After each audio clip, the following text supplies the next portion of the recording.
wonderful. We are hosting at 1:30 the CASAS remote testing webinar, and I hope that you were able to participate this morning, because it isn't just for WIOA agencies to do remote testing. Our CAPE agencies can also do remote testing.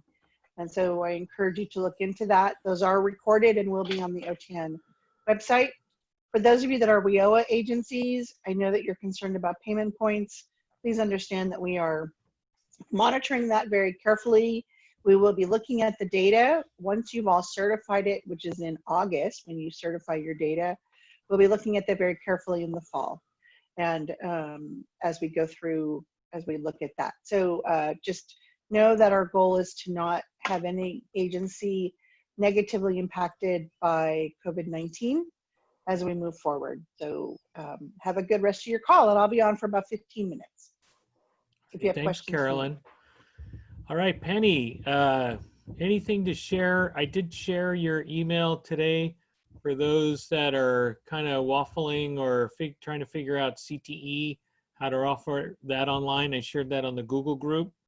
So anything else you have to offer for today's group in the Central Valley? Only just a reminder about where they can find some of the resources that we have been gathering from all of the different leadership projects, as well as from CAPE on the OTAN website, which is otan.us. I can post it into the chat pod here in just a moment. But we have a COVID-19 field support page. And just so you know, if you're interested in any of the webinars that we've been doing, especially them that are incorporating educational technology, be sure to check out the page that we have for past webinars. We have almost all of those webinars posted now, the video recordings, as well as the presentation files. So it's a great resource for you as administrators, teachers, coordinators, to be able to see some of the different pieces of technology that we've been presenting to the field to help support teachers and learners in this remote teaching environment. And at any time, Neil, maybe we can continue that discussion about that email earlier today, and help folks out with some of the other resources that we've been looking at. And I know Carolyn's been on a working group for that Career Tech Ed material as well. But until that time, I think that's enough to get folks started. Thank you.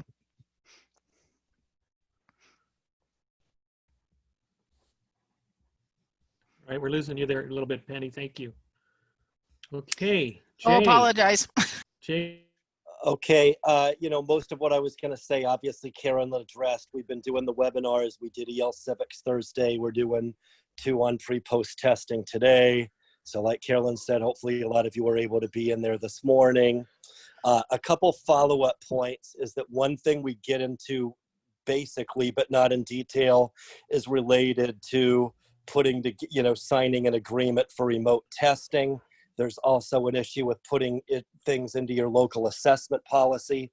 There's a webinar that we'll be doing tomorrow afternoon that kind of follows up on a lot of those COVID-19 distance learning issues that we've gone over in the previous webinars, and in particular, lots of information on how to follow up with issues related to your local assessment policy. So we'll touch on that CDE side a little bit about how we're responding to OCTAE, and we'll also talk a little bit about some of the examples in the workshops we did, earlier in late March and April. The other thing I wanted to bring up about remote testing, because it was by far the #1 question this morning, was related to hearing it all and realizing it was going to be a little bit of a slow slog. You only can do a small number at a time and so on. So a lot of people are wondering, gee, I've got 3,000 students, I'll never make it. And so I'll just say it's understood. Of course, you'll never make it. The idea is, try as much as you can to include who you can, with the idea that there isn't enough time left on the calendar to be able to get everybody who needs to be post-tested. So look at it from a who's best able point of view, or who needs it the most point of view, and pick who might be the highest priority and just focus on that. If you do that, I think from the state perspective, you'll be doing all you can do. And that'll be that. Thank you. All right. So any questions? We have them for another 4 minutes or so, Carolyn, Penny, and Jay. If you do have a question specifically to what they were talking about, feel free to enter in the chat or unmute yourself. and we can catch them before they head off to the webinar this afternoon. So we'll see if anybody has any follow-up questions.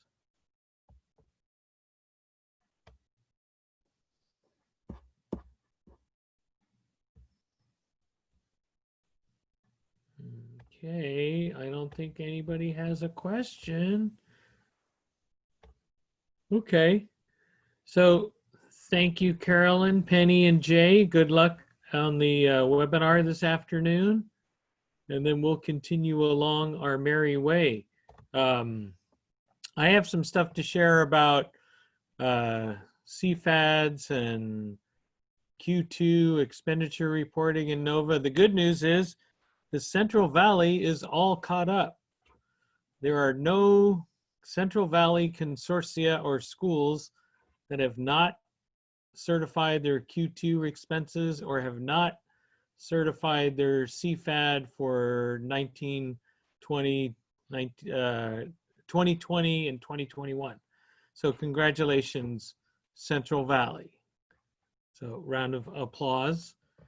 And before I get into any more specifics, I've been sharing a lot of stuff this morning that I'll get into, but I'll pause for Veronica if she has any announcements to share with the group. I have posted several links in the chat. I posted a link to the Google group. So if you have not joined the Google group, we invite you to join the conversation. There are a lot of great resources and kind of success stories as of right now with distance learning. So definitely check out that page. We will be posing additional questions later on this afternoon. We're actually going to do things a little differently and pose kind of a poll to see what topics you all want to engage in right now or in the future so that we can kind of meet your needs when it comes to the information that you're in need of as of right now. So definitely feel free to join that Google group if you have not done so already.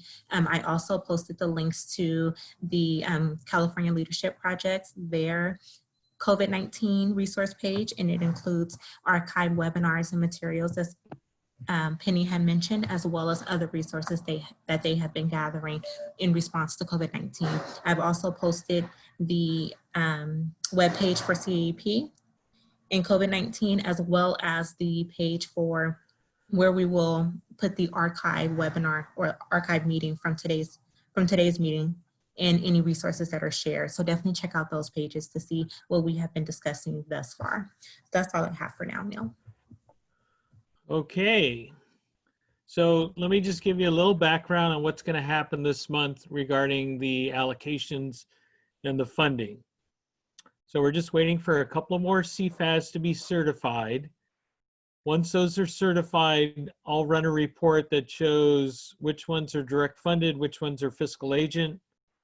I'll send that information up so they have an idea of how the 550,897,000 shakes out for 2020, 2021. Then we'll wait for the May revise to see what the governor and the legislature has to say about our funding.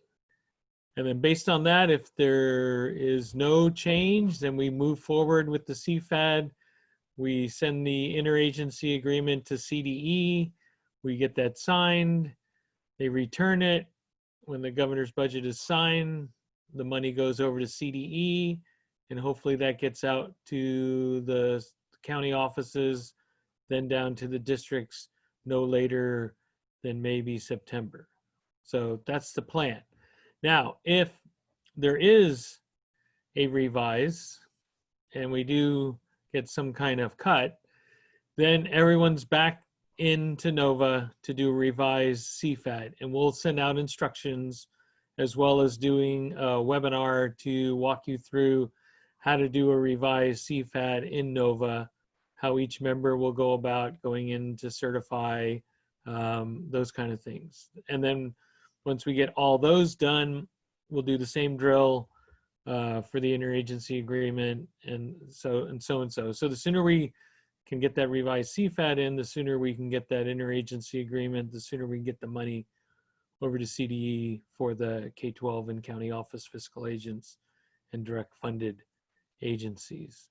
So we're kind of like in limbo right now, waiting to see what happens. Any question? I'll pause there for a second. If anybody has any questions about that, you can unmute yourself or you can type in the chat, whatever you feel comfortable with. But I did want to share with you of how that is, rolling out and what we're waiting on and kind of contingency planning. Any questions about allocations, funding, may revise, etc.?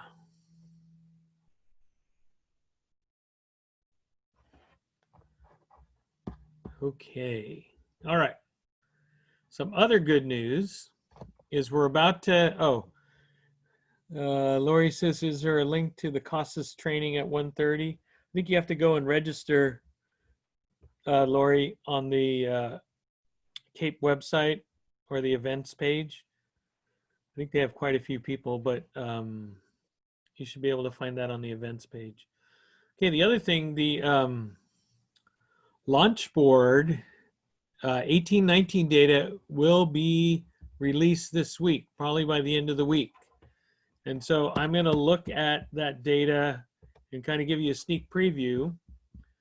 So right now, the 1819 data, 897,000 adults served. Over 600,000 with 12 hours or more of instruction. Close to 160,000 educational functioning level gains. 156,000 workforce prep milestone. A little under 20,000 GED or high school diplomas or high school equivalencies. And then a host of other data. And it's broken out by region, by consortia, and by individual district. So that will be coming out soon.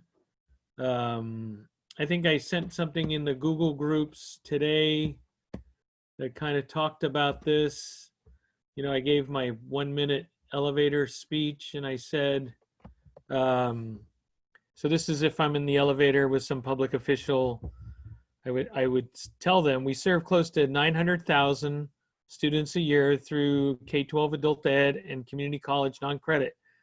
We anticipate to receive the COLA in 2021 that will bring our annual allocation up to almost 551 million. The great thing about CAPE is that we're based on need in the region using the census data. These need categories include limited English proficiency, unemployment, poverty, literacy level below 7th grade reading level, no high school diploma, and adult population. Our greatest need areas are limited English proficiency and no high school diploma, with close to 5 million adults in the state without a high school diploma. Most of our students are over 25, over 82%, non-white, over 80%, female, 59%. Over 80% of our students self-identify as an immigrant, and this number should be higher.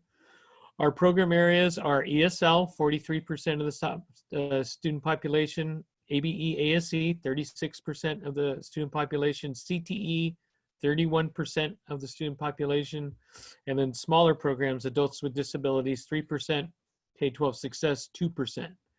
In 1819, 67% of our CAPE students made it to 12 hours or more, with more than half showing progress or momentum through measurable skills gains. Over 100,000 CAPE students have transitioned to ASE or post-secondary, and over 120,000 have been awarded a diploma, certificate, degree, credential, or have secured a better job. And then I went on to say, with the COVID-19 crisis, close to 90% of our CAPE member districts are still offering remote learning, and 85% of these members are providing additional support to students and their families in the way of food, job assistance, public assistance, medical or mental health services. For students without access, 80% are receiving instructional packets along with telephone support from teachers. Many other students are receiving Chromebook loaners, free Wi-Fi, hotspots, etc. Despite the setbacks the virus has had on the community, close to half of our CAPE members are adding new students. For more information, check out our webpage. I think that was more than a minute, but you get the drift. We're doing pretty good. So I'm going to pause there and see what you guys want to talk about today. A lot of good stuff we're hearing all around the state. And I've also received some emails today from Sherry Watkins about the good transition support that's happening and transition services and just supportive services that are going on. So if you have anything you want to share, how you're dealing with this, if you have questions, feel free to share, or I could just call on each region by name and have you share out what's going on. So I'm going to pause there to see if I'll stop talking and let you guys talk. So go ahead. What's on your mind?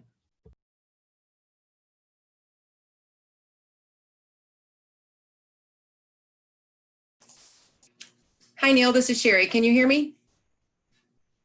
Yes, I can.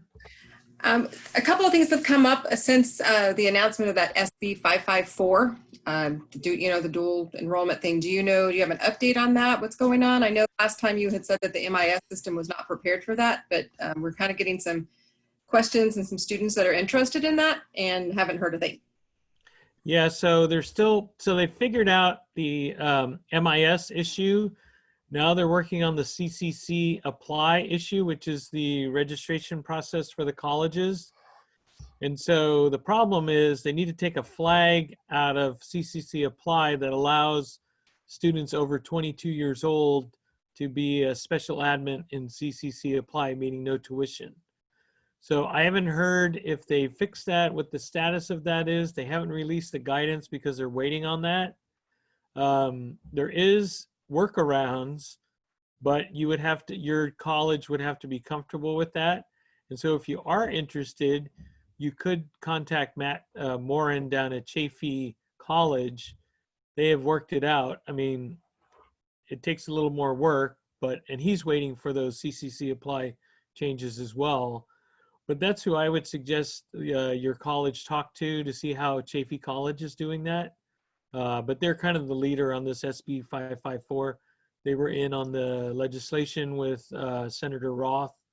So they are pretty much on the front line of the legislation. Does that help? Yeah, I will reach out to him. We were invited to join a dual enrollment meeting, which is basically the high schools for our college district. And we have a couple of champions that are trying to run with it, but it's hard because, we have 4 colleges and we're almost 4 colleges, and trying to do that within our sub-regions because we have, the 14 adult schools that feed into those colleges within their sub-region. It's kind of tricky, and we're hoping for some more guidance, but it sounds like it's going to be an individual college to adult school decision.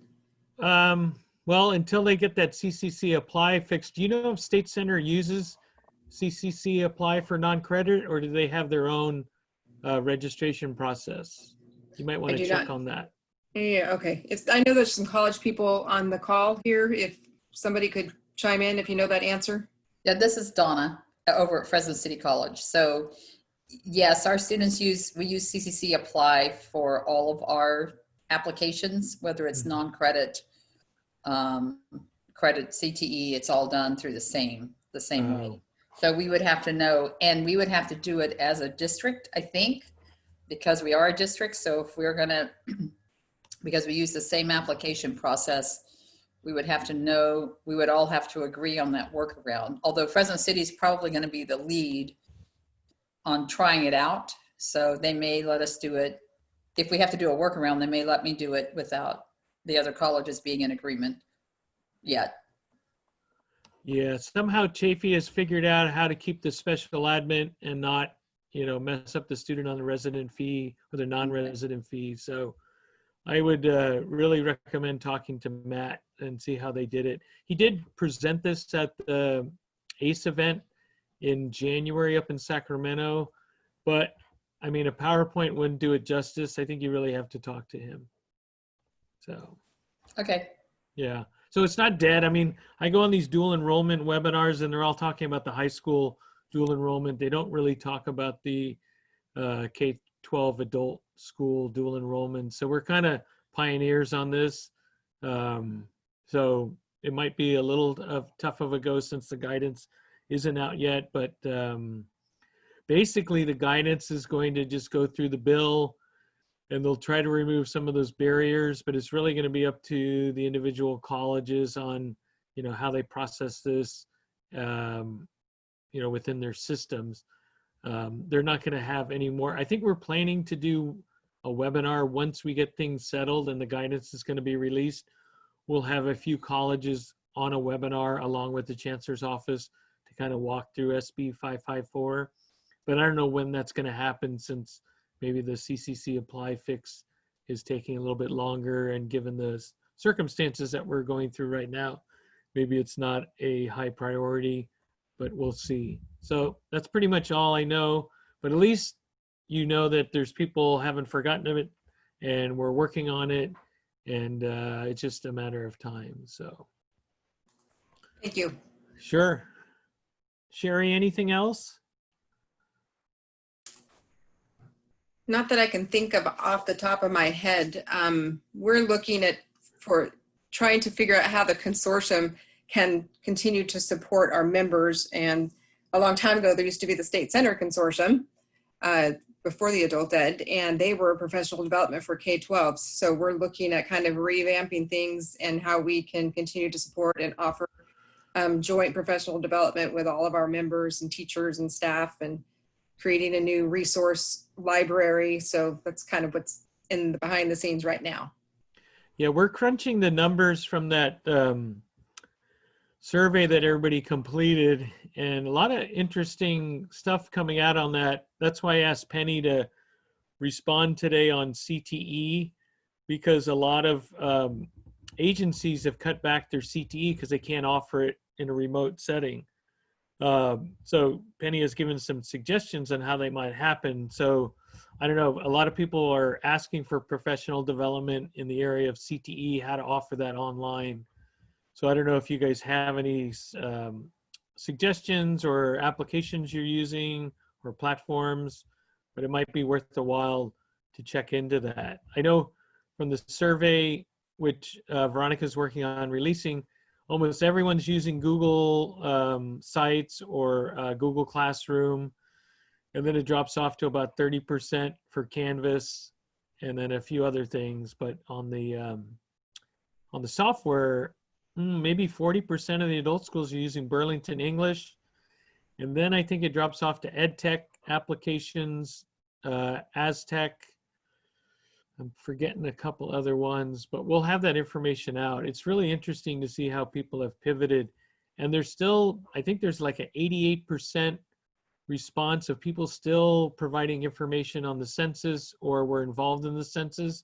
So that was encouraging. I know State Center has been involved in the census, as well as a lot of Central Valley consortia and schools. So when that gets going again, when they get closer to the new due date for the census forms, I'm sure we'll have a good infrastructure that can help out. But that was encouraging to see that on the survey as well. All right. Well, thanks, Sherry. Anybody else want to share anything? We covered a lot of topics there, some legislation. I have some update information on the survey. It's pretty encouraging. And then if you want to talk online, what platforms you're using, what software, what seems to be effective, feel free to share.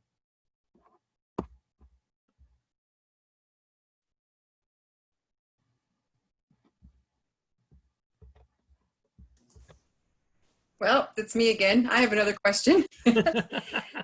Has anybody, I'm hearing the need that, people are starting to kind of think, oh, I better hurry up and get my high school diploma, or, my GED, because I'm going to need to get a different job when all this ends, or look at something different.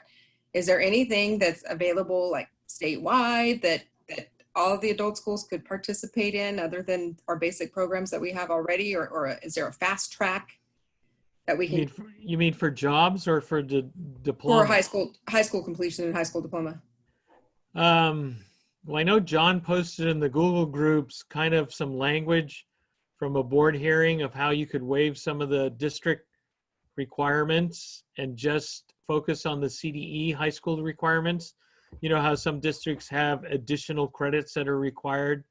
he put language in the Google group that is a board item that shows you can waive those additional credit items and just get down to the bare basics that CDE requires for a high school diploma. The other thing I haven't heard too much, but there's, you know, the National External Diploma, which is online. It's kind of competency based. And then I know HiSET and GED are looking at doing some remote testing, but I don't think they're far along like CASAS is with their pre and post testing. So I know the healthcare industry is hurting for personal care aides, but those don't pay so much. I know we had that webinar last week on CNA. So there is going to be a shift. I think, you know, when people, if they're in a certain industry, have to shift over to another industry. And I'm sure your Carrie there in the Central Valley might have some data, but it's also new. So I don't know what kind of labor market information centers of excellence might have to help guide you guys. But there'll probably be a shift, and we'll try to get that information. But as far as high school diploma, I haven't heard too much. I know some people aren't offering it, but it's only a small drop off in the number of schools that have stopped offering the diploma just because there's a lot of online options. I don't know if that really answered your question though, Sherry. I wanted a magic wand, you know, and oh well, but thank you. Yeah, I know it's hit and miss. And I know that HiSET has put all their testing on hold right for now. Right. We've been kind of talking a lot about that National External Diploma Program through CASAS, just, you know, starting to implement that. And some of the larger adult schools who've had the higher, or some of the schools who've had the higher requirements for graduation credits are looking to get those reduced. So that's in the works, but well, we'll figure it out. All right, because let's see, P. Lewis added some information on Aztec. If you're interested, it seems about 24%, 25%. I got to look at my survey numbers, but quite a few adult schools use Aztec. Mitch Rosen, if you want to talk about National External Diploma, if you have a few minutes to share on how that is moving online, if you want to unmute yourself. Sure, Neil, can you hear me? Yes. So NEDP has been an online platform for the past, I don't know, about 5 years. What they're trying to work through right now at CASAS is the same protocols that they're doing on their webinar now about remote testing. So there's one piece of NEDP, it's called the in-office check, that they are piloting right now at several sites across California to make sure that that can be done safely per NRS guidelines. And as soon as that is completed, they'll be pushing it to a fully online diploma pathway. Great. Okay, so that's an option there too. And Mitch, is there any, so how does National External Diploma work with whatever the requirements are in the state of California for the high school diploma, if anybody was curious about that? Sure, so NEDP is a locally approved board of ed pathway to a diploma, so it's not actually an equivalency. So places like San Bernardino Adult School, the Inland Career Education Center, Poway, Vista, Yucaipa, Sierra County, Napa, all use it, but you earn a locally issued diploma rather than a high school equivalency. You could probably, the fastest that people get through the program is about 3 months. Average is 2 semesters, but if you really buckle down, like Sherry's talking about, as a quick solution, you could do it in about 3 months. Okay, that's great. Thank you so much for sharing. And Mitch, if you want to put if you have a link to that, could you put that in the chat when you get a chance? I can definitely do that. And people can reach out to me if they want more information. I'm the NEDP consultant nationally. I do very little of it in California, but nationally, that's where I spend my time. Oh, okay. Great. Thank you for sharing. All right. Anybody else want to share, or let's see. Do we have anybody from Kern Consortium? I'd like to hear what's happening down in Kern. If anybody's on the line.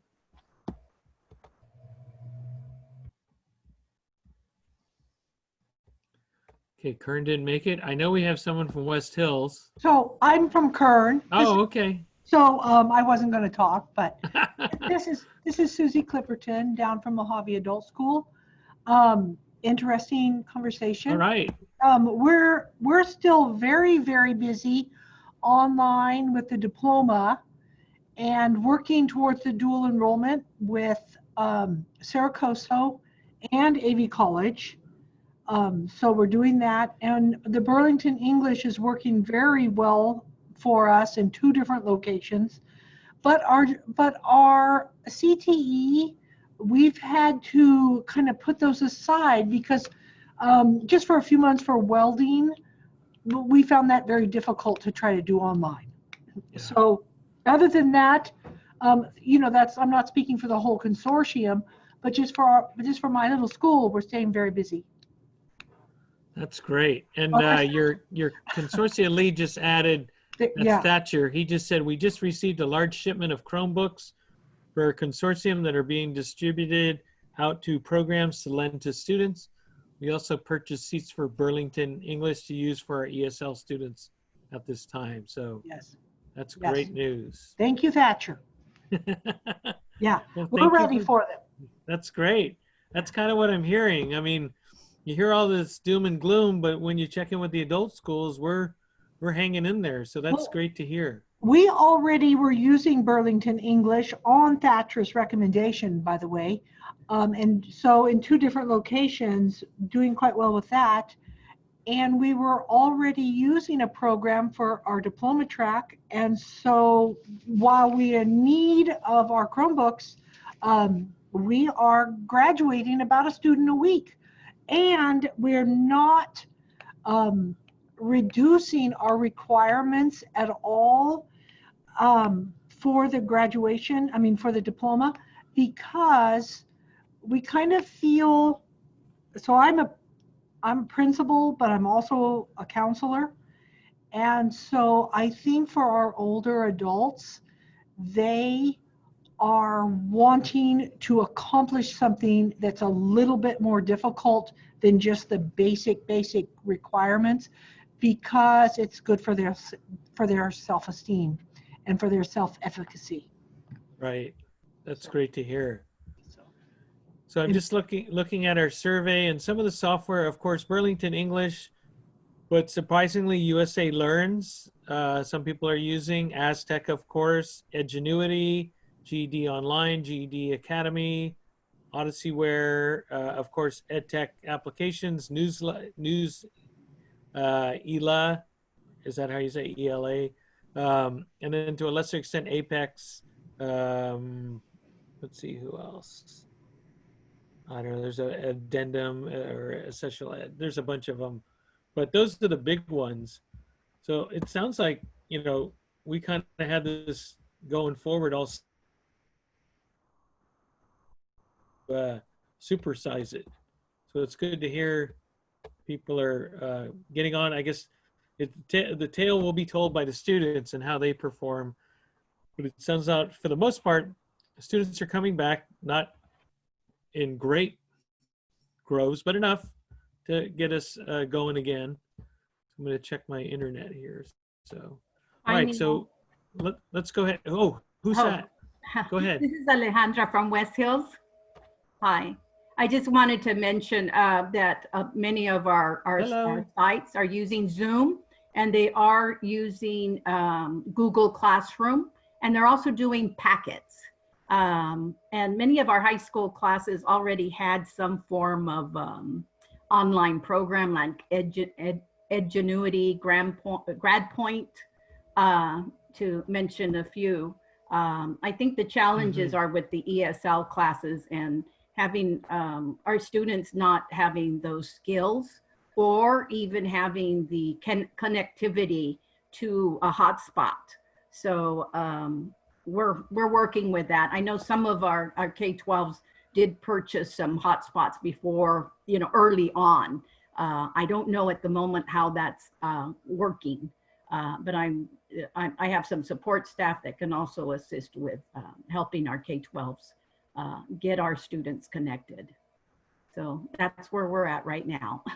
Oh, great. And remember, OTAN can always help. They've got a lot of good resources related to how to connect students if they're having trouble with internet access, whether it's hotspot or remote access hardware. There's all kinds of stuff out there that they have information on.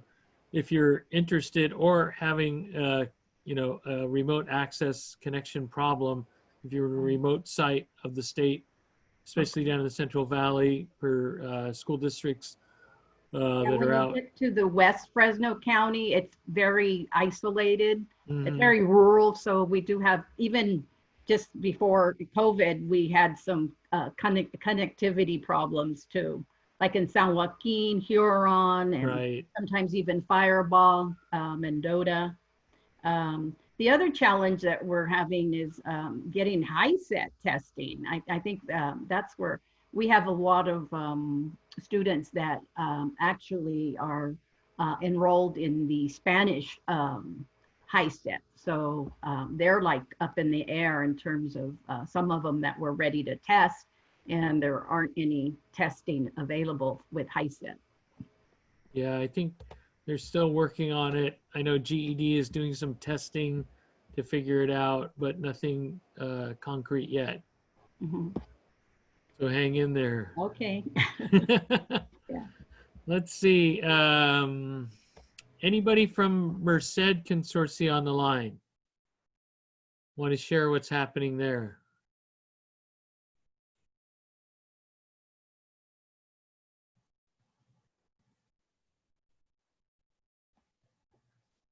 Okay. How about the Sequoias Consortia?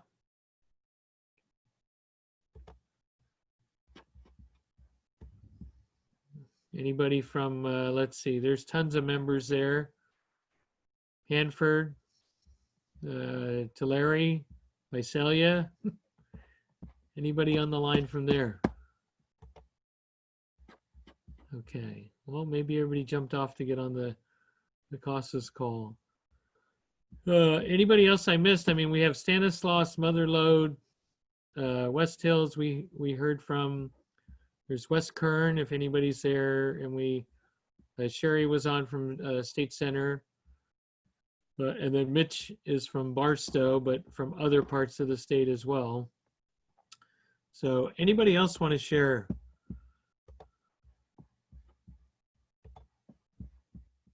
It's me again. I have another question. Sure.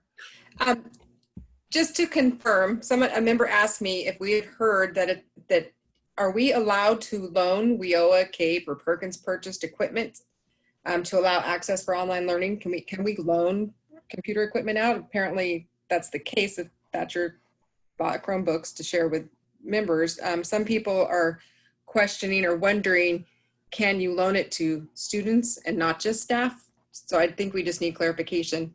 Yeah, so what we advise is use your local district policy and procedure, because we don't want to give away equipment. We don't want gifts of public funds.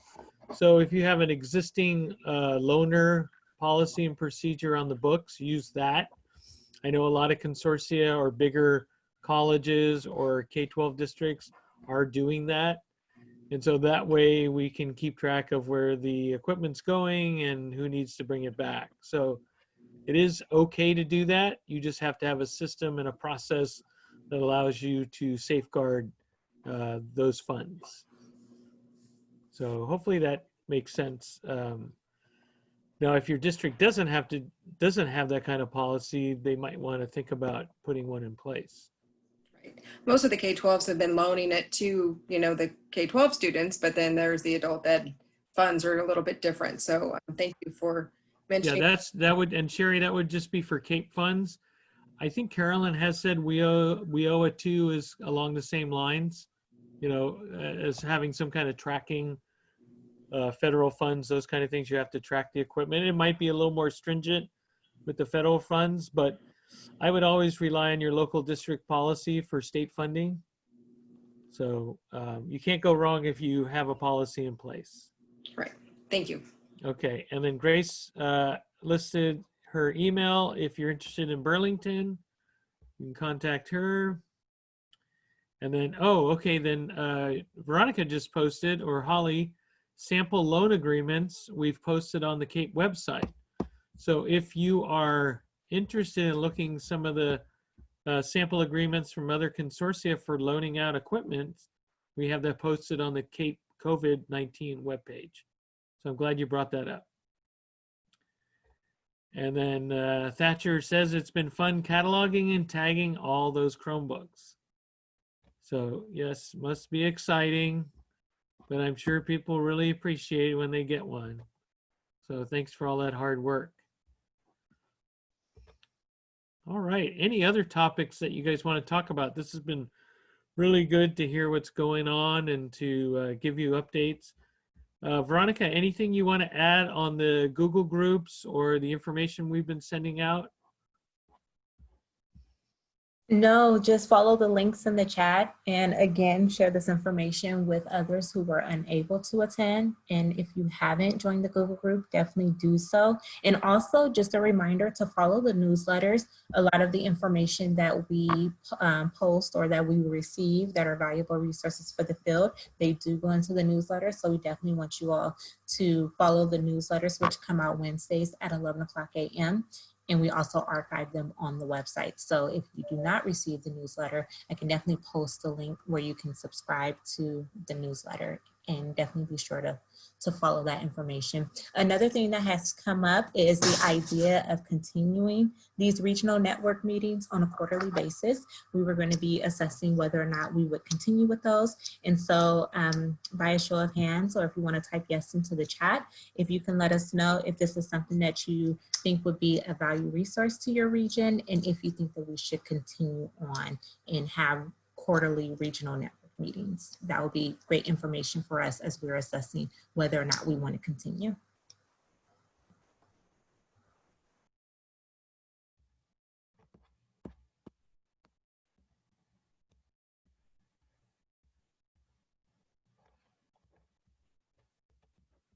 Then I'll post in the chat some of the software tools that I saw in the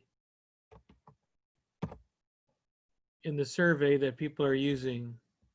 Whole host of different tools. Might be one that you're using, or it might be something you haven't thought of. So I just posted those. It's just a list of the biggest ones that we saw, the most prevalent. So you can use that, take a look at it. And you can use CAPE funds to purchase, you know, these software tools, platforms, you name it, equipment, because, you know, we're changing to a different environment. And so that's what those funds are there for. Okay, anything else? Any other questions or things to share?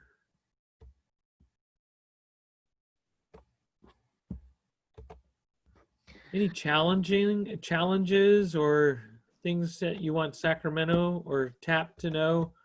Things that when we do promote certain webinars, or OTAN is delivering some kind of distance learning webinar or workshop, what are some issues that you'd like to see covered? Feel free to either put that in the chat, your challenges, things you want to see addressed, or you can unmute yourself to discuss it. We still have about 10 minutes.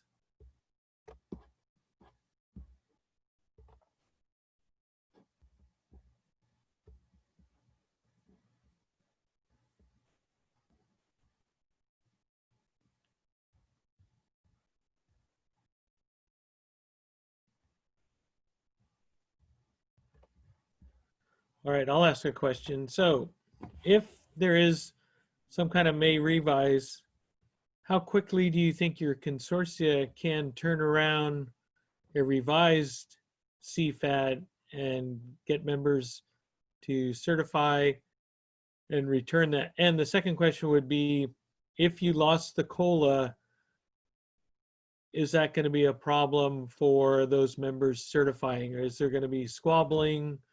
Do you think people will try to take another member's funding? Losing the COLA, I know, is going to be difficult if it happens. I just want to see if you think there might be fallout from that. So. This is Sherry. I guess it's a Sherry and Neil show today. I think the COLA is understandable, and I think that won't be a problem because we'll revert back to what every member had last year. Additional funds like that might cause an issue, but we were ready to, we were geared up to have at our retreat to look at a new funding formula for 21-22, and we have all the data and information to provide for that.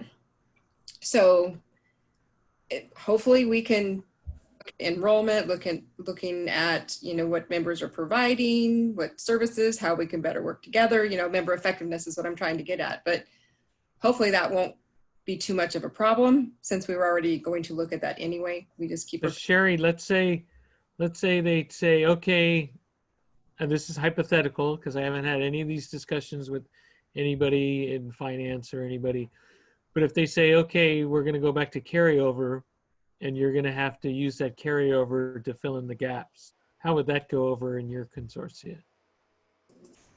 I think that's always been an issue for everyone with whoever has the carryover. And I think that, again, with the information that we can provide, and probably we're going to have a virtual retreat, provide to show the need. And I think maybe people look at things a little bit differently right now since with all of this has changed the way we look at things and better to serve students. And hopefully this will help us to look at it as a consortium-wide problem, not just an individual member. And our larger schools are able to provide the regional success because they have more of the enrollments. But we also have to remember that it is a consortium-wide thing. And I don't know, I guess I'm just looking at maybe we become that resource for everybody, and we keep in mind that we're all in this together and just help each other out, maybe a one-time helping each other out, not forever. Yeah, we'll see how this is going to go. Thatcher brought up, if there is an agreement on adjustments, would the automatic NOVA solution be to reduce or adjust based on overall percentage of allocation like last year? That would be the case unless the legislature gives us some additional language. So that's why I was talking about carryover. Right now, they can't really touch carryover because it's within the 30 months of spending, but there could be, you know, some kind of legislation or whatever that would go after that. And so that could make it different. But if there's no legislation, then you're correct, Thatcher, it would be the percentage of the overall allocation. So everyone would get that. So if the consortium was cut 10%, everyone would take a 10% cut. It wouldn't be, you know, any one particular member taking all the cuts and one not. But there could be that discussion too about how they want to handle it. So I think it'll vary from consortia to consortia. And Carol said they're ready. They've discussed it. If no COLA. Lori said, do you anticipate a reallocation of adult funds as it was in 2008? I hope not. I'm not even want to think about that because I was around then and that was horrible. So we're trying to get out in front of this. We've done a good job of working with our constituency. I know CCAE and CAIA have advocated for you guys to talk to your public officials. And so, you know, we're trying to share as much information as possible. Now, if you want to, someone asked about recording this chat or getting a copy of it. If you go to the bottom right corner of the chat, there's 3 buttons. If you click on that, you can save the chat to your desktop. So, so you can do that right now if you want. All right, so let's see. Anybody else want to talk about anything else that's on your mind? we're gonna have to wait. I don't know. The May revise, I heard it might be out. I'm looking at the calendar. I'm hoping by the 15th. So we'll know a week from Friday, I hope, what's going to happen. And so far, no one's tipped their hat. All the stuff I get is asking about 550,897,000, which includes the COLA. So I don't think anybody has seen, if they are going to revise it, they haven't shared it yet. My hope is that there is no revise. But, with all the craziness going on, I don't know. It's kind of difficult to predict that right now. So I don't want to go one way or another, but always have that contingency plan in your back pocket and be prepared to pull it out if need be. So let's see if we have any other additional questions as we wrap up. Hey, Neil, I have a question. Sure. This is Christian Delgado. I'm actually with Salinas Valley Adult Education Consortium. Just jumping around different regional meetings, Oh, yeah. seeing what Welcome. other people are doing. But we had a question that kind of came up as far as like if the consortium is accepting new members, is there any,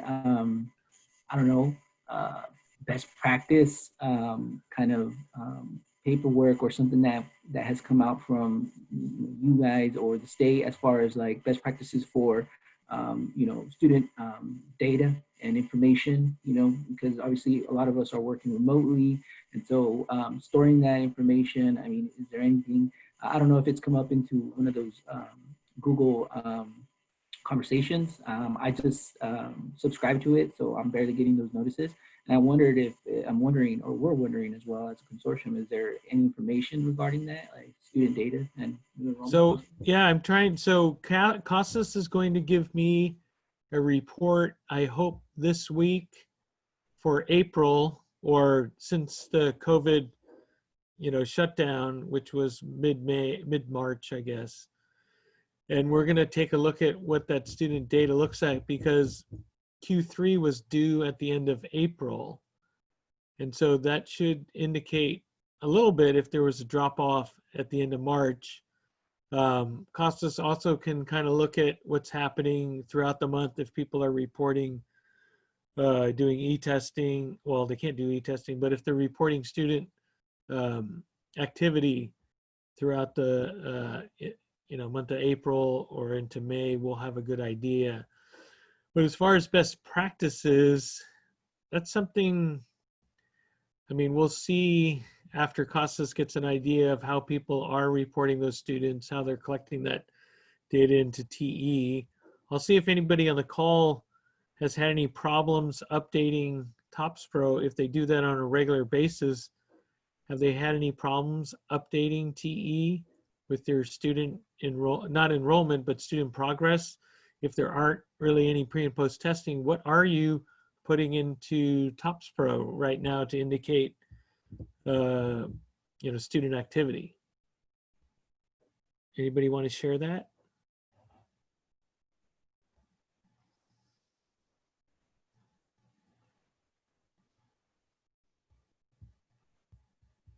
And we'll follow up with Jay Wright on this. And he'll be on probably Fridays office hours. So if you want, tune in on Friday at 1 o'clock. We do an hour's worth of open office hours. We usually have Jay and Penny from OTAN, as well as Veronica and myself. And we could ask that question again of, best practices for student data collection, reporting in TE. What are people reporting? How are they tracking? What kind of student activities are being reported? Those kind of things. What are they seeing? And we could follow up. So that's a good question. Hadn't thought about it, but I know we are tracking those student numbers, but it'd be interesting to find on the front end how people are dealing with that. Because if we don't get it on the front end, we won't get it on the back end. So thank you for bringing that up.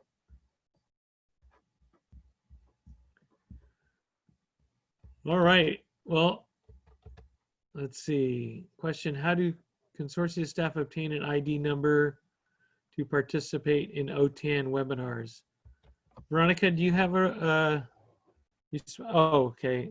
Or Veronica, can you respond to that? How do you get a OTAN number? I think anybody can sign up, right? You don't have to be a WIOA grantee. Is that correct? No, you don't. You don't have to be a WIOA grantee. However, you do have to be an OTAN member. And so I'll type in OTAN's URL, and you go on there and you sign up to be a member. Then you'll go to the particular event, type in your email address. They'll already have your information. And then you fill out a few more questions, and then that'll get you registered. But you do have to be a member of theirs. I'm going to post the URL now. Great. Okay. Well, Veronica, any closing words? Thank you, everyone, for sharing and hopping on. Veronica posted the open office hours to sign up and get a link to log on for Friday if you have questions. And then we'll probably schedule another round of regional networks probably once a quarter. So we'll be doing this probably as we get back into from summer. Starting up the fall, we'll probably do another round of these. But then we'll always do the Friday open office hours if you have immediate questions, or you can always email TAP. So I'll let Veronica close out. Thank you so much. Have a great rest of the week. All right, thank you, Neil, and thank you everyone for joining today's regional network meeting. I have posted several links into the chat. So as Neil mentioned before, you can click on the communication 3 dots and you can save the chat so that you'll have all of the available resources. Again, if you haven't joined the Google group, please be sure to do so. Also, please be sure to check out the newsletter as well as the registration page for any upcoming events, as well as resources and other information. Thank you all very much for joining. When you receive the evaluation, please be sure to fill it out and let us know if there are any other needs that you have at this time. Talk to you soon and have a great rest of the afternoon.